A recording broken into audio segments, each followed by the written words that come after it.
السلام علیکم، پلیز ہمارے چینل کو سبسکرائب کر دیں اور ویڈیو کو اینڈ تک واچ کریں۔ پکوڑوں کو بناتے ہوئے اگر بیسن میں تھوڑا سا لہسن پیس کر ڈال دیا جائے تو ذائقہ بھی اچھا ہوگا اور بد ہضمی یا بادی پن بھی نہیں ہوگا۔ سموسے زیادہ تر لوگ سموسے اکٹھے ہی بنا کر فریز کر دیتے ہیں، لیکن اکثر اوقات سموسے فریزر میں کولنگ کم ہونے کی وجہ سے ایک دوسرے سے چپک جاتے ہیں۔ اسی مسئلے کے حل کے لیے سموسے بنانے کے بعد فریز کرنے سے پہلے ان پر تھوڑا سا میدا چھڑک دیں، بالکل بھی نہیں جڑیں گے اور خستہ بھی بنیں گے۔ فروٹ چاٹ کا ذائقہ منفرد بنانے کے لیے یا اگر کبھی ایسا ہوتا ہے کہ فروٹ چاٹ پر ڈالنے کے لیے گھر میں مالٹا یا کھٹیاں نہ ہوں تو کسی بھی فروٹ کا تھوڑا سا جوس ڈال لیں۔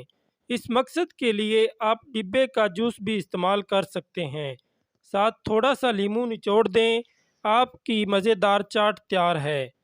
وقت کی بچت رمضان میں ٹائم کی بچت کرنے کے لیے اور کام کو آسان بنانے کے لیے پہلے ہی زیادہ سے لیموں کا رس نکال کر ان کو آئس کیوب ٹرے میں ڈال کر فریز کر لیں۔